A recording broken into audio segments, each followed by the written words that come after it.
The wind moved slowly across the dry western plains, carrying dust and silence with it. The sun was sinking low, painting the sky in deep shades of red and gold. Ethan Cole rode quietly toward the creek, just like he did every evening. He wasn't a man of many habits, but this was one he never missed. Out here, far from town, the world felt simple. No noise, no people, no past chasing him. Just water. And peace. He stepped down from his horse, letting it drink from the shallow stream. For a moment, everything was still, and that's when his breath caught. Her back. It was covered in scars. Not old, faded ones. Fresh. Deep. Painful. Marks that told a story no one should ever have to live. Ethan froze. He didn't mean to see it. He didn't want to see it. But now, he couldn't unsee it. The girl suddenly turned. Her eyes locked onto his. Fear hit instantly, sharp and raw, like she'd been running her whole life. "Did you see?" she asked quietly. Her voice was weak, but steady enough to hide the panic underneath. Ethan hesitated. There was no point lying. He gave a small nod. Silence stretched between them, the kind of silence that feels heavier than words. "I won't tell anyone," Ethan said finally. Simple, direct. The girl studied his face carefully, like she was searching for something. A crack, a lie, a reason not to trust him. But Ethan didn't move, didn't push, didn't explain. After a moment she looked away. Not convinced, but not running either. That alone said something. Ethan slowly stepped back, giving her space. "I'll leave," he said, and he meant it. Out here, survival depended on respect, and trust was something you didn't demand. You earned it. He climbed back onto his horse and rode off without another word. But as he disappeared into the fading light, one thought stayed with him. Those scars. They weren't just wounds. They were a warning. And whether he liked it or not, something told him this wasn't the last time he'd see her. The next morning came colder than usual. Ethan was fixing a broken fence near his ranch when he felt it. That strange feeling, like someone was watching. He turned, and there she was, standing at a distance, the same girl from the creek. She looked worse than before. Her face was pale, her lips dry, and her body looked like it could give up at any moment. For a second, neither of them spoke. The wind moved between them, carrying dust and hesitation. Ethan slowly put down his tools. "You shouldn't be out here alone," he said calmly. The girl didn't respond. Her eyes stayed fixed on him, cautious, guarded, like a wild animal unsure if it was safe to come closer. Ethan walked toward the porch, then stopped halfway. He didn't want to scare her, too. Instead, he reached into his bag and pulled out a small piece of bread. He placed it on the wooden railing, then stepped back. "You can take it," he said. "No tricks." The girl didn't move.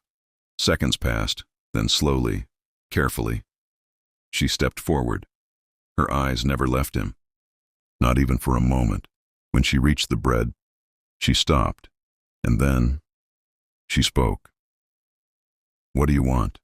Her voice was dry, almost breaking. But the question was sharp, direct, like she had asked it 100 times before. Ethan frowned slightly. "I already told you. Nothing." She shook her head immediately. "No one gives anything for nothing." There was no anger in her tone, just certainty, a belief built from years of pain. Ethan leaned back against the post, arms crossed. "Then don't think of it as a gift," he said. "Think of it as something I don't need." That made her pause. It wasn't kindness, she recognized, but it wasn't a deal either. Slowly, she picked up the bread. For a moment, she just held it, like she wasn't sure if it was real. Then she took a small bite, and everything changed. Hunger took over. She ate quickly, almost desperately, like someone who didn't know when the next meal would come. Ethan looked away, not out of discomfort, but out of respect. When she finished, she wiped her hands nervously. still standing there, still unsure. "You can leave if you want," Ethan said quietly. "Or you can stay until you figure things out." The girl looked at him again. This time, something in her eyes shifted. Not trust, not yet, but less fear. "Why?" she asked again. Ethan exhaled slowly, then said, "Because I've been alone too." That answer was different. It wasn't kind. It wasn't soft. It was honest. And somehow, that made it harder to doubt. The girl looked down at the empty space in her hands, then back at the ranch, a place she didn't know, a man she didn't trust, but a feeling she hadn't felt in a long time. A choice. She took a small step forward, then another, not fully inside, not fully safe, but no longer running, and for the first time, she didn't look like she was about to disappear. The days passed slowly, but something had changed. The girl stayed, not fully inside the house, not fully outside either, like she was caught between running away and wanting to stay. Ethan didn't ask questions. He fixed fences, fed the horses, went about his day like always, but he noticed everything. The way she flinched at sudden sounds, the way she never slept deeply, the way she always kept her back to a wall, like she was expecting danger. One evening, as the sky dimmed into soft blue, Ethan found her sitting alone near the barn. Quiet. Too quiet. He walked over slowly. "You've got a name?" he asked. The girl hesitated, like even that felt dangerous to give away. "Clara," she said finally. Ethan nodded. "Clara," he repeated, like it mattered, because to him, it did. For a moment silence settled between them again. Then Ethan sat down a few feet away. Not too close. Never too close. "You don't have to stay out here," he said. Clara gave a faint, almost bitter smile. "I'm used to worse." That wasn't confidence. That was survival. Ethan looked at the ground for a second, then back at her. "What happened to you?" The question hung in the air, heavy, dangerous. Clara's hands tightened slightly. For a moment, it looked like she wouldn't answer. Then she spoke, slowly, carefully, like every word hurt. "He said I owed him." Ethan frowned. "Who?" Clara's eyes darkened. "The man who took me in." She let out a quiet breath. "I thought I was lucky." A pause, then, "But I wasn't a guest." Her voice dropped. "I was property." The word landed hard. Ethan's jaw tightened. Clara continued, her gaze fixed somewhere far away. "He locked doors, took away choices." Her fingers trembled slightly. "And when I tried to leave..." She stopped, didn't need to finish. Ethan already knew. The scars had told that story. "I ran," she said finally. "Didn't stop. Didn't look back." Silence. The kind that settles deep in your chest. Ethan leaned forward, resting his arms on his knees. "You don't owe anyone anything," he said quietly. Clara shook her head immediately. "You don't understand." Her voice cracked. "They don't let people go." That was the truth. Not fear, not doubt, certainty. Ethan looked at her. Really looked this time. Not as a stranger, not as a problem, but as someone who had survived something no one should. "Then they'll have to come through me," he said. Simple, direct, unshaken. Clara blinked, surprised, confused, because no one had ever said something like that for her, not without wanting something in return. "You don't even know me," she whispered. Ethan gave a small shrug. "Don't need to." That answer stayed with her, long after the words faded. For the first time in a long time, Clara didn't feel like she was just running. For the first time, it felt like maybe, just maybe, she had found somewhere she didn't have to escape from. The air felt different that morning, heavier, like something was coming. Ethan noticed it before he even saw anything. The horses were restless. The wind had gone still. And Clara, she hadn't come out of the barn. Not once. Ethan stepped outside, scanning the horizon. At first, nothing, just empty land stretching for miles. Then, dust. Far in the distance, rising, moving. His jaw tightened. Riders. More than one. And they weren't just passing through, they were heading straight toward the ranch. Inside the barn, Clara heard it too. The faint sound of hooves. Distant, but growing louder. Her body froze instantly. That sound. She knew it. Her breathing became uneven. "No," she whispered to herself. "They found me." Memories hit all at once. Locked doors. Harsh voices. Pain she couldn't escape. She stepped back, pressing herself against the wooden wall, like she could disappear into it. Ethan walked inside quickly. His expression had changed. Calm, but sharp. "They're coming," he said. Clara looked at him, fear already written across her face. "You need to hide." She shook her head immediately. "No, it won't matter." Her voice trembled. "They don't stop." Ethan stepped closer, but not too close. "They don't know this place like I do." Clara looked at him, desperate. "You don't understand." "I do." Ethan cut in. His voice was firm now, grounded. "They're not taking you. Outside." The riders were closer now. The sound of hooves was no longer distant.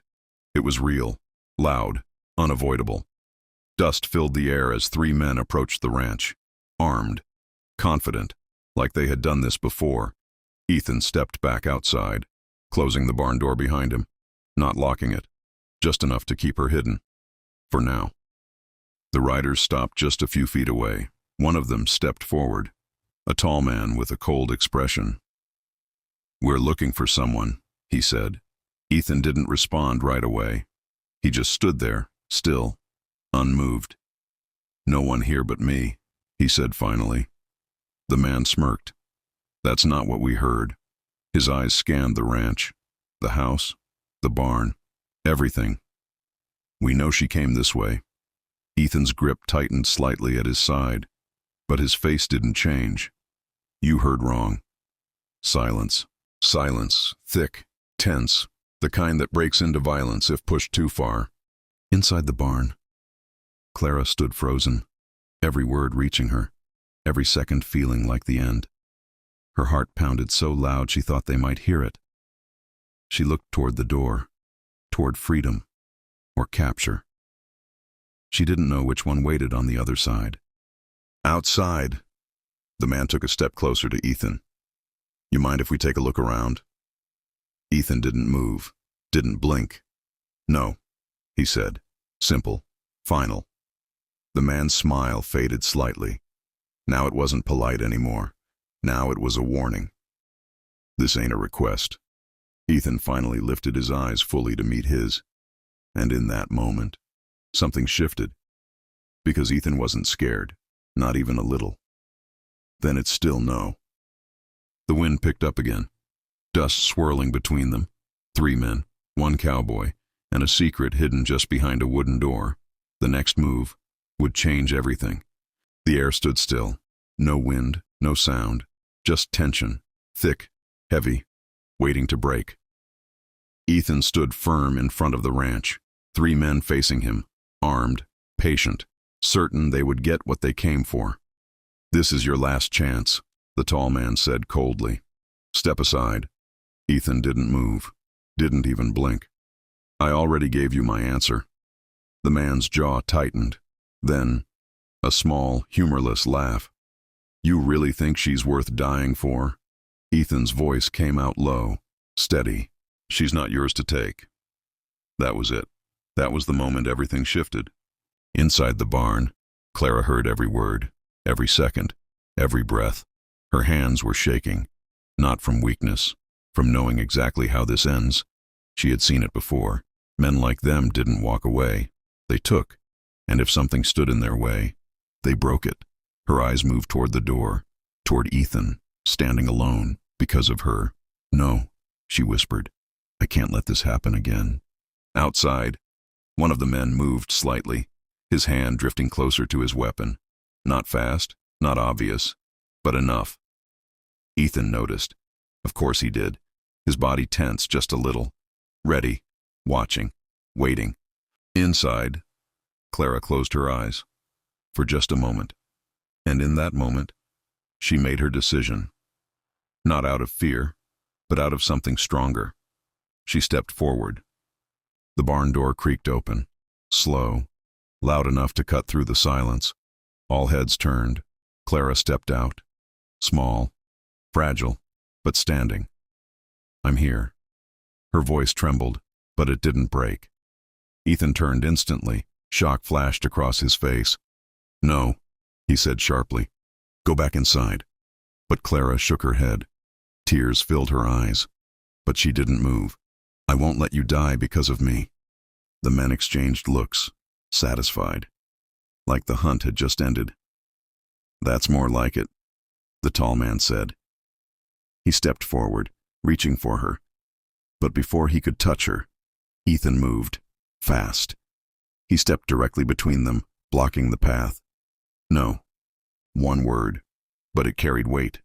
The man stopped, annoyed now. Move. Ethan didn't. She's not going with you. The man's expression hardened. And who's going to stop us? For the first time, Ethan's hand moved, slowly, deliberately, to his gun. He didn't draw it, not yet, but the message was clear. Everything had changed. Clara's heart pounded. This wasn't supposed to happen. He wasn't supposed to fight for her. No one ever had. The wind returned suddenly, sharp, cold, dust rising between them again. A standoff, 3 against 1. And yet, Ethan didn't look outnumbered. He looked certain. Last warning, the man said, but his voice wasn't as confident anymore. Ethan's eyes didn't leave his. You already had your chances. Silence. Then, a single second stretched into something dangerous.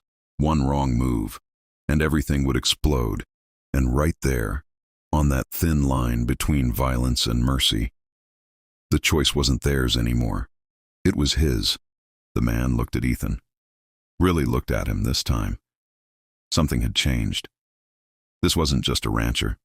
This wasn't just a man standing in the way. This was someone who wasn't going to move. Not for fear. Not for money. Not for anything. A long silence followed. Then, the man stepped back.